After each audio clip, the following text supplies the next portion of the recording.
Hello everyone, this is Cody Hart again with an update on the 2020 election audit. I know it's been a while since I put a video out and updated everybody, and I just wanted to make sure everyone understood this stuff takes time, and I've been very busy working on bringing election integrity to our state and exposing corruption across our state.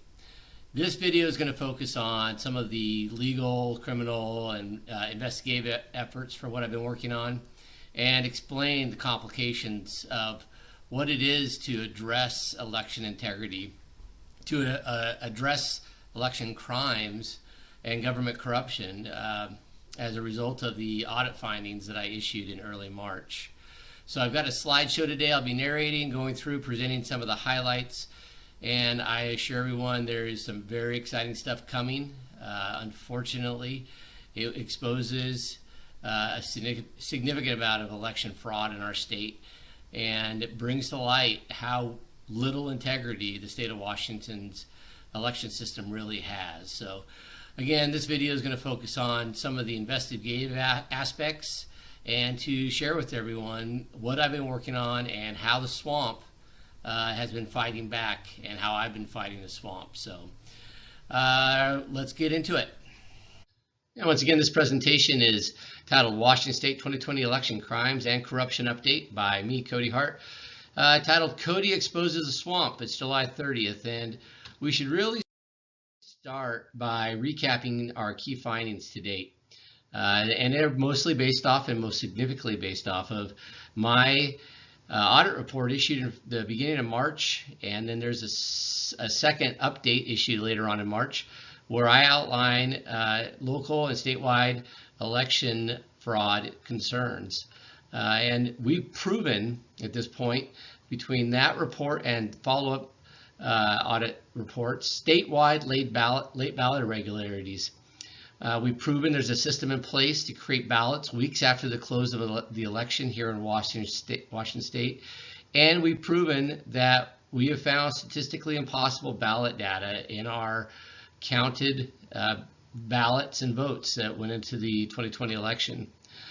We've also proven a pattern that shows that Western Washington is one of the primary offenders and areas of concern in our state, and it doesn't run elections the same way as the rest of our state. We've proven that local election offices conduct themselves in a way that we have concerns. Inadequate ballot box security has been proven. Unreported break-ins at election offices. It still astounds me and amazes me.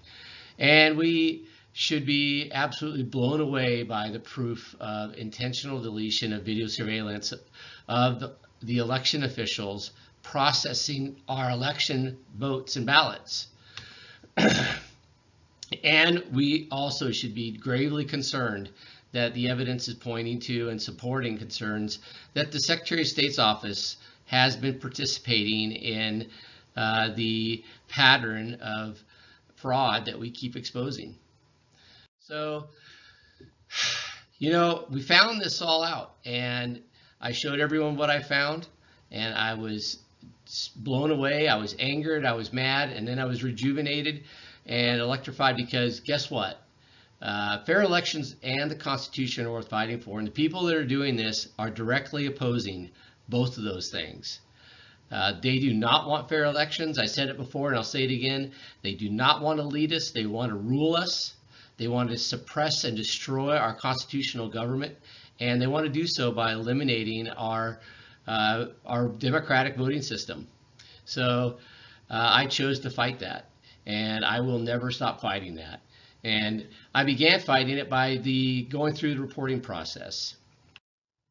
So when I had to decide how I was going to start my reporting process, I went through the list of everyone that I thought should be informed. And the first question is, should I report everything to the Skagit County Auditor's Office? And so with this big pile of analysis that proves what I considered clear corruption and fraud, and then another pile of evidence, who am I to give it to at that office? And I came to the conclusion I think a lot of people would have came to, and that is absolutely not. The reality of it is the auditor, their office, the election office, was implicated in what I had found. So I knew that wasn't going to be the path I was going to take. Next, you have to remember that this is an election that the auditor was also a candidate. So we have a secondary reason that there's no reason the auditor should be involved in any of it. They may have benefited from the fraud that I believe I'd found, and so there's no reason to go down that path because of the biases that were just inherent with her position. So the next person down the list, which makes sense to everybody, would be, should I report evidence to the Skagit County Sheriff's Office? And that's a complicated one to answer. And my answer was no, I don't think I should. The reality is the audit evidence created a lot of concern that the prosecuting attorney, who works in very closely with Sheriff McDermott, they had somebody in that office involved in what I'd found occurring at the auditor's office. So I didn't think that was a good route to go. And for those who don't know why that's such a big concern, is the auditor would be receiving legal counsel from the prosecuting attorney's office. They assign people from there. And I don't care what anyone says. I don't trust that. If they say, oh, we wouldn't tell them something. No, that's not reasonable for someone's common sense who wants to avoid that problem. So I went down a different path, and it was initially recommended by someone I interacted with that I contact and work with the Whatcom County Sheriff's Office, because there was an interlocal agreement, which I'm very generally familiar with government and intergovernment relationships, and it made total sense to me. They would have something in place for a clear conflict situation like this. So that's the path I decided to go down. So I contacted Whatcom County Sheriff Bill Elfo, and I was unfortunately I got a response I just wasn't very happy with. And so let me show you the letter I provided, and I'll show you the response. So what we have here is my letter transmittal with the audit report and my evidence of fraud and corruption that I provided the Whatcom County Sheriff's Office, and where I explained to them the crimes of ballot fraud and the deletion of federal election records, and not to mention the state records that were inherently part of that as well. And so I had a substantial amount of evidence, and I pointed out to them that I wanted to give this to them to review. And in response, Sheriff Elfo replied, the Whatcom County Sheriff has no authority or jurisdiction to commence an investigation of this nature in another county. So then he told me to contact the Skagit County Sheriff's Office. And I'll be honest, I don't think that was necessary, but he told me I did, so here it is. I'll let some legal experts out there decide if he did the right thing. So again, it was clear to me there was a conflict. I don't know why this was ever a question, but I went down and followed the path after some abrasive correspondence with them and moved forward. And that's when I was in contact with Sheriff McDermott initially, and contacted them, and I explained to them what I had in my report. And mind you, the public was just finding out about it, and the government officials out there were just getting their eyes on it for the first time. Again, this is March 2nd. And I pointed out clearly I had conflict concerns, and I didn't want to give the evidence to them that I felt was just inappropriate to hand off because of those conflict concerns I had described with the WEYRICH's office and McDermott's office. So Mr. McDermott, he then told me something that I was pretty upset about. You look in here, he reviewed documents that were provided to both Whatcom and Whatcom County Sheriff Elfo and him. So they provided the evidence to him, all of it. And then he went on to say that, well, look, the Washington State Attorney General is the resource available to conduct this investigation. Mind you, I'm not convinced that that's always required. The sheriff has the mightiest law enforcement in every county. And he says, if the Attorney General chooses not to investigate, then my hope is that they, as in the the Attorney General's office would contact another uninvolved law enforcement agency for assistance. I'll be honest, I thought this was a pretty ridiculous response, and I want everyone to see it. I want you to see what's going on here. The sheriff that we elect in Skagit County and any county is saying that they're not going to investigate it. There's someone else, and if that person doesn't do it, then it's out of my hands. And that's just not true. There's criminal referrals that can be made to federal agencies, and I think that's important for everyone to understand here. Every single elected official can request a federal intervention in a federal election. They can also request investigators to come, and because they're concerned about corruption and government influence for investigations. So that's within everyone's rights. Every single government agency has the right to do that. And instead, it's pretty clear from McDermott's email to me, he's trying to push me down and make me, if I wasn't a strong enough person, just accept, well, we've done the best that we can do.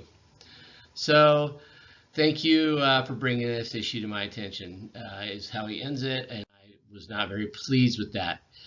And then I expressed the sharing of information with the prosecuting attorney's office, that how I felt that was inappropriate. I'd warned them before, mind you, I'd warned them not to do that at every office in both WHATCOM and SKAGIT because of the evidence concerns I had. And so you'll see that on March 5th, shortly after this email, I went back and looked at my records, and I filed a complaint against Mr. McDermott for improperly releasing information to potential people that were implicated in the allegations and crimes that I reported. And lo and behold, after filing that complaint on March 5th, on March 9th, I received this email update. Mr. Hart, I just received confirmation that the Whatcom County Sheriff and the Whatcom County Prosecuting Attorney have agreed to look into this matter in light of the information that members of the Skagit County Prosecuting Attorney's Office may be involved and the possible conflict of interest with staff of the Skagit County Sheriff's Office. I believe it was in the best interest of this investigation that no Skagit County Sheriff's Office employee take any further action for fear of compromising the case. Well, aren't you a smart man, Mr. McDermott? That's a good idea, have Whatcom County Sheriff involved. And I will remind everyone, he wasn't going to do it. I had to file a complaint against him for handing off the evidence. And if I hadn't done that, what would have happened? Nobody would have done anything. Whatcom County Sheriff wouldn't have done anything because they weren't asked by Skagit County Sheriff to investigate government crimes and report corruption. I'm convinced nothing. Just so everyone understands my position on this, I don't think they would have done anything. I think this written correspondence and the tone of it and the nature of it proves that. So again, Skagit County Sheriff proves my conflicts of interest concerns were justified. I warned Sheriff McDermott that Prosecuting Attorney WEYRICH's office was implicated, and he still provided him the evidence. As with Perkins, Skagit County Sheriff McDermott is also not impartial, and that was another reason nobody in their office should have been involved. He was up for election in 2020. Again, the results of this election, in which we are proving corruption and fraud, may have impacted Mr. McDermott being elected. And he didn't have the common sense to initiate what I, non-law enforcement person, thinks is clear common sense, to involve people outside the agency and not give evidence to those who are implicated. So here we move on now. Let's talk a little about Prosecuting Attorney WEYRICH, because I'm speculating. There's only so much I know, but at this point it appears from the correspondence with McDermott to me that WEYRICH has taken control, and that's the reputation that we have in this county for our relationship between the sheriff and prosecuting attorney. Again, they're not independent agencies. That's not how they run in this county. Most people generally believe that, including me, and they generally believe that Prosecuting Attorney WEYRICH is in charge, and not always malicious, just personalities, maybe individual lack of leaderships, but that's what the perception is in our county.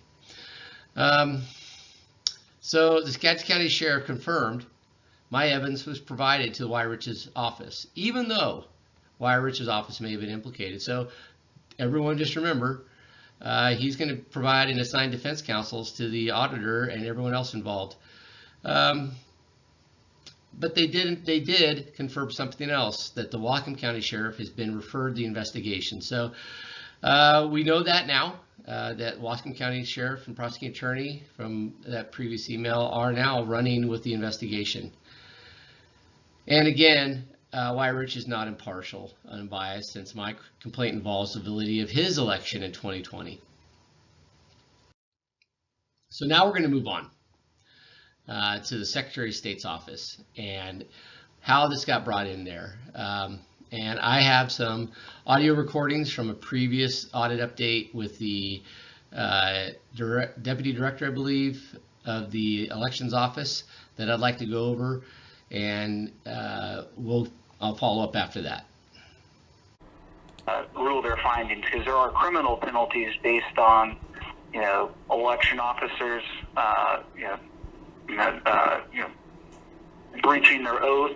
There's criminal penalties on voters or on fraudulent registration or fraudulent ballot casting. So there are criminal penalties. The Secretary of State's office doesn't have any enforcement on those. We would just turn it over to the authorities to review. So I do believe there's criminal behavior that's occurred. I've been told through my sheriff's office, through the Secretary of State's office, through 3 sheriff's office. Actually, the Attorney General's office is the investigative agency. It sounds like you're telling me the same thing. If you have a contact with them, because they're not answering my calls, they're not returning my emails, and I've offered to give them this evidence multiple times. If there's a contact you have with them, I truly would appreciate it if you would tell them to please get a hold of me so I can transmit it to them. Yeah, so I can certainly include some next steps in my email response. So now that we've listened to that recap of just a brief part of a very long conversation that I encourage everyone to listen to, the full conversation's on my website, we can confirm a few things relevant to the Secretary of State's office. And the first is they have acknowledged they've received my audit. They're aware of it. I believe I was told outside of this phone call that actually one of the members of the legislature gave it to them.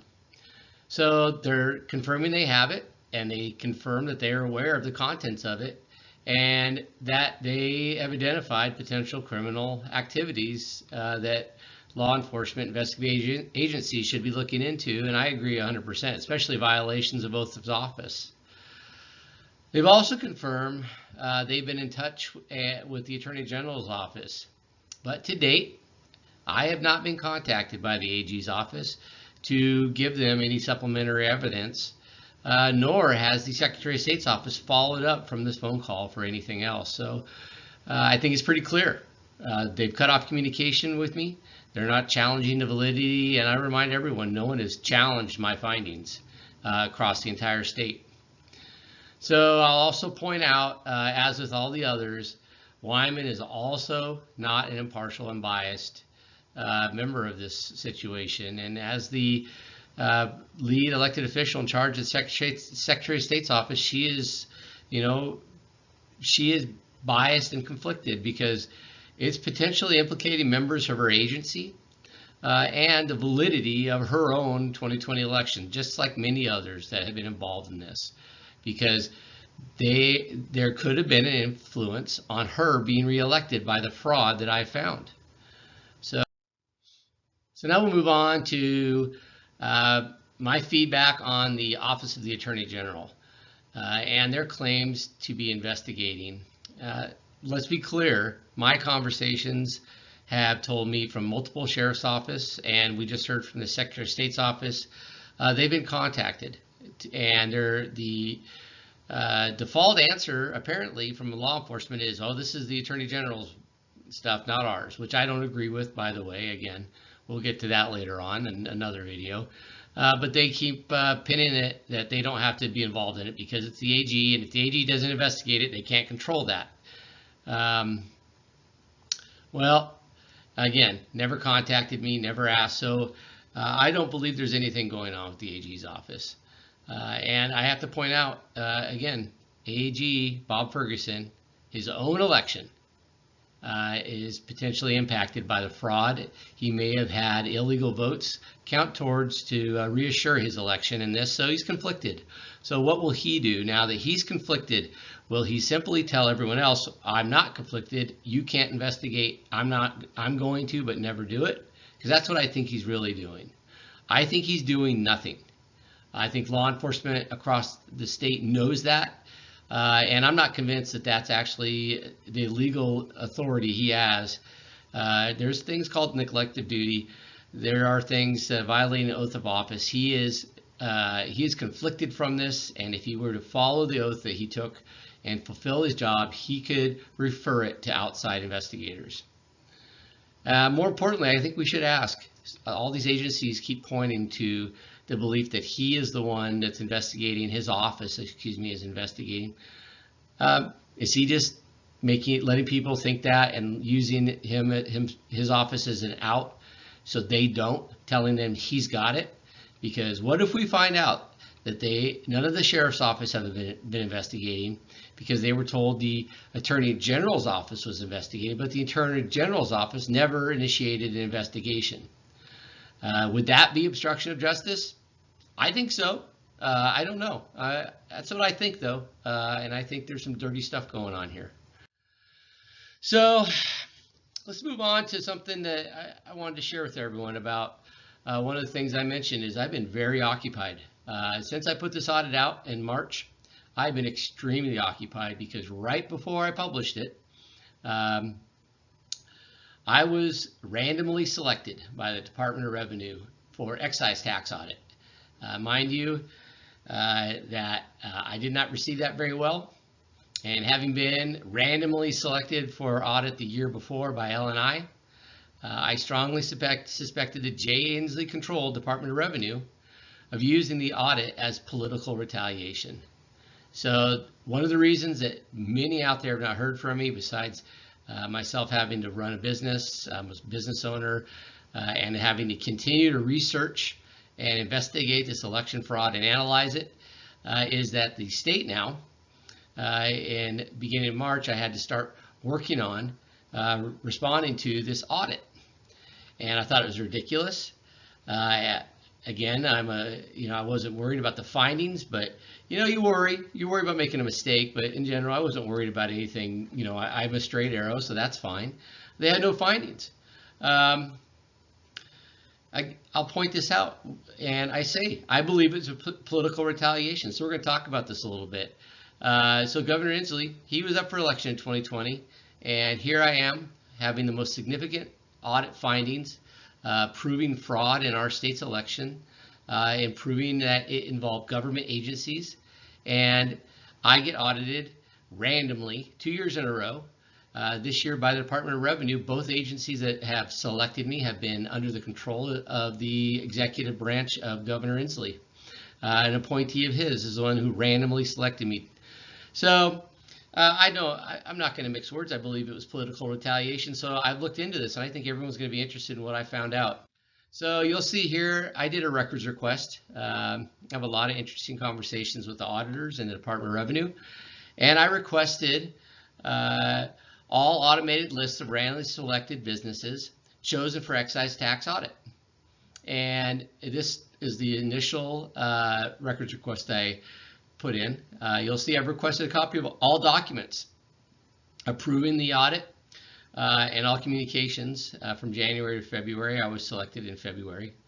And so they responded saying that they had no responsive records, and then I submitted it back to last summer. And then they responded that they weren't going to provide it to me. They weren't going to provide me any lists of any audits. And I appealed. There's an appeal process. Again, I'm a very persistent person, and I'm okay with process.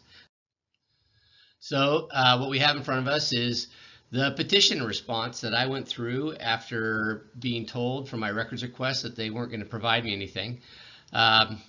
This is, it went through the petition. I don't mind process is something I'm good at, and so I follow it and went through it. And I have a number of documents that are aligned with what this response say, and I think it's going to blow everyone's mind. And the big highlight of it is really the fourth paragraph down. So I'll read the beginning sentence of that.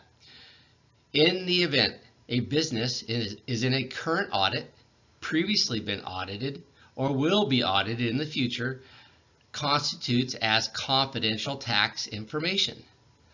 So let's be clear about it. If you've ever been audited, you ever will be audited or under audit, that's confidential. According to the Inslee Rand Department of Revenue and how our state runs, that list will never be disclosed to anyone. No one is allowed to see, ever. And so it's pretty clear to me. My accusation is this is retaliation. So out of all the audits, how many of them are political adversaries of our current governor? How many of them may be contributors to the political parties that oppose our governor and oppose people in our state? And how can any of us doubt this anymore? This is not a government of the people. This is a government of tyrants. And that's exactly what we have here. We have a government who's running our government agencies as though their own political armies, and they're going after people. And I think that's exactly what happened to me. I think it happens to a lot of people in our state. And I think that we've got to wake up and understand these are the people who are trying to rule us. They're not trying to lead us. And this is one more way they've been doing it. And thankfully, I got through it. But some people aren't going to. Some people, it will ruin their lives unnecessarily to have to deal with this stuff and to have the strength of our state be used as a political tool against people who oppose those in charge. So I hope all of you remember this, because someday this might be you. And someday you may not get through this process and you'll be wondering why this had to happen. And it's because nobody stood up against it. So I'm going to move on to Facebook. And for those, most people out there just don't know, Facebook stopped allowing me to post a while back.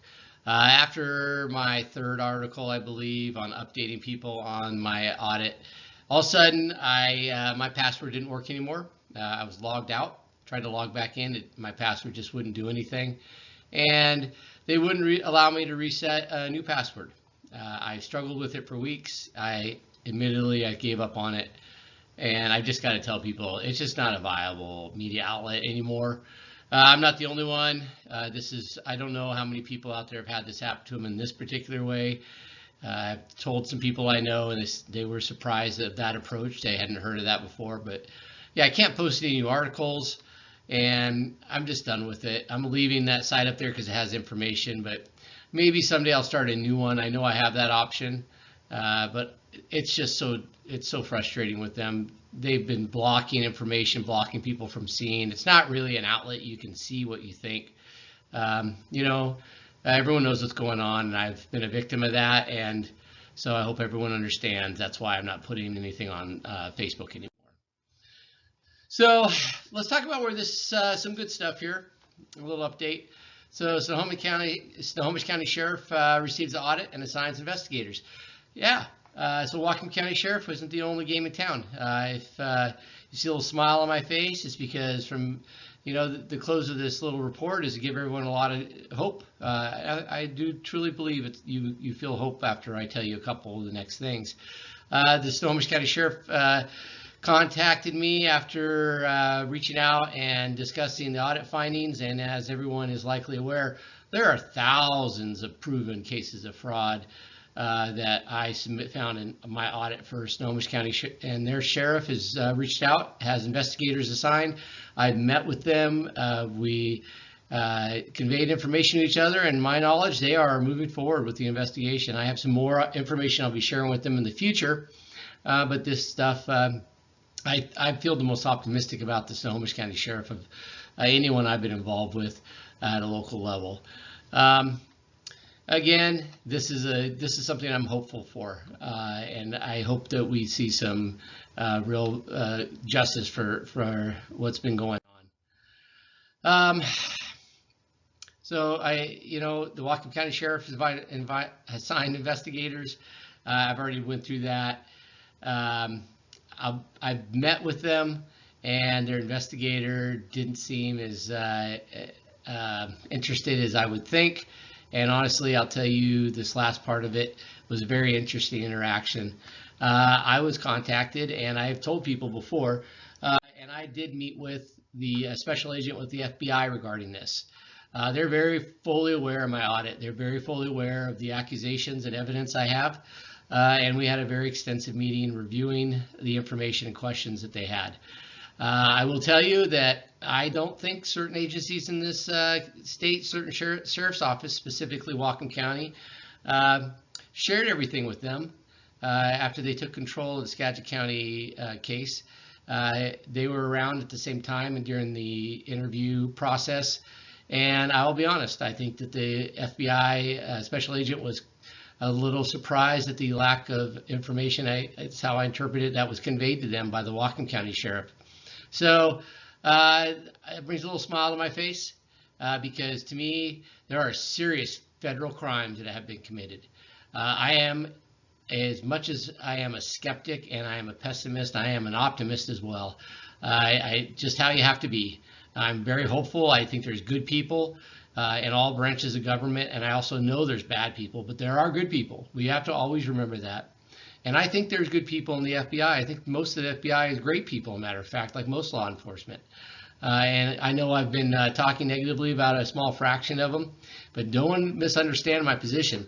I think that I think there's people going to latch on to what I've got here, and I think the federal investigators are the key to all of this. Yes, I believe the sheriff's office around the state have a lot more power than we have seen them exercise, and I wish I would see more. I think we all do. But I know for the level of what we have exposed in our state and the lack of integrity in our elections and the complicity and the organized nature of what we seem to have found through Western Washington, I think the federal government needs to investigate it, and I think they need to tear our state apart. We have serious, serious corruption in our state, and I think a federal intervention is needed. So I prepared a very interesting flow chart of the swamp. I think will help summarize this. And so as everyone, to recap, we have the audit, which came out, and subsequently it implicated the Skagit County auditor. And then we seem to have gotten into this situation with the Skagit County Sheriff and the Skagit County Prosecuting Attorney, where we have mishandling of evidence and conflicts of interest from all parties involved. No one can argue that. I know I'm right about it, and they should all be looked into to make sure that they are acting on the public's best interests, and they're not betraying our trust, betraying the oaths they took, and they're not complicit in any criminal acts that we may have uncovered.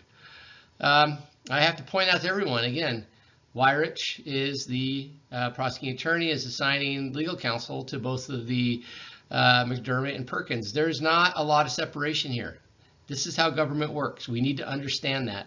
And understand, I put it on this visual flow chart for a reason. People need to understand this is the relationship between all these people. So we have to be honest about what we're really going to get out of this group of people. And then we have to also be honest about the next level in our state government and what we've found out. And that the Attorney General's office appears to be obstructing an actual accounting of our election system, obstructing actual investigations for criminal acts that we all know have happened, and obstructing investigations that could be taking place by other counties, and other law enforcement. That's my feel. That's what I believe is happening. Time will tell if we get the evidence to prove it, and I hope if that's the case, then we can hold them accountable. We have the Secretary of State's office, Kim Wyman. Again, my audit report found very clear evidence that her office is implicated, and whether she's directly or not, I don't know. But she's overseeing it, and I haven't heard a thing about it. And matter of fact, I'd like to point this out to everyone.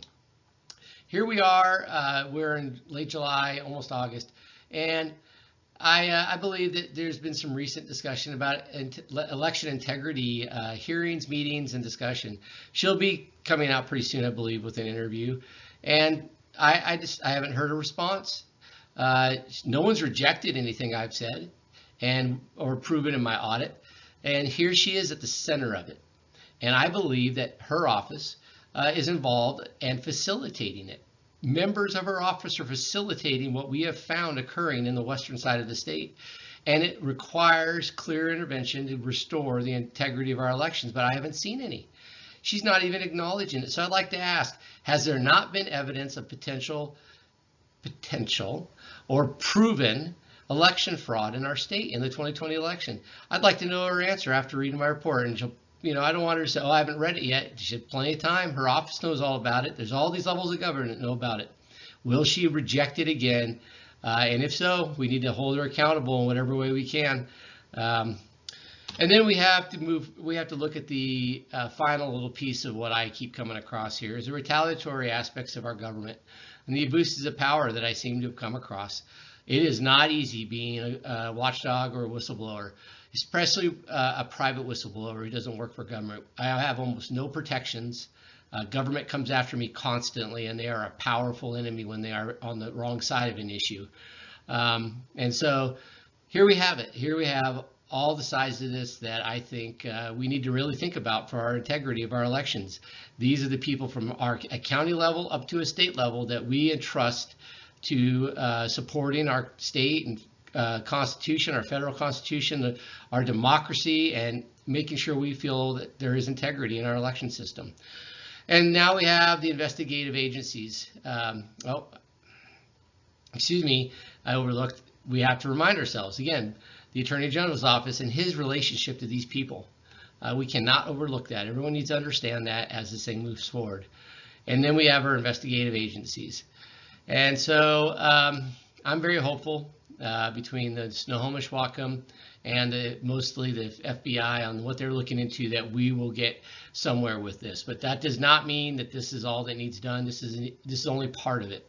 Everyone needs to keep doing what they can do. Keep reporting to your local law enforcement.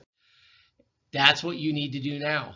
Fair elections and the Constitution are worth fighting for, and that's what I'm going to ask everyone to do. Share the information. Number one, people need to be able to judge for themselves. Go back to the original audit report, the whole series of them. They can see it for themselves. The evidence is clear. It's never been disproven. Nobody has disproven it. The facts are the facts. And then you have all the complicity and all the corruption at each government agency that I've exposed, and I'm not going to stop. You want to know what's next? There's been even more fraud than we've talked about that I'm going to be discussing in the weeks to come. Give me a couple weeks, and I will be showing you a big, humongous piece of this election fraud and how it's being ran, what's going on. It'll blow your mind, and a few people out there know what it is that I'm going to be bringing up, and they're astounded by it. So that's what's up next. I really hope you guys out there understand this is a hard fight. Please help by joining in on it. Help by questioning government. Help by making them answer the questions that I posed in my audit report and all my findings. Why is this stuff happening? How do we hold government accountable? Does our vote ever even matter anymore? I mean, if these frauds are as bad as they appear, I don't think they do. I think it's rigged, the whole thing. And until our government officials prove that it's not, we won't have any integrity in our elections because of what we seem to have found. So I want to thank everyone again. Thank you for your support on this. Thank you for all your kind words and messages. There's not enough time to email everybody all the time or reply, but I do read them. And I'm going to keep fighting this fight, and I hope all of you join in on it and help me fight it because it's worth fighting for.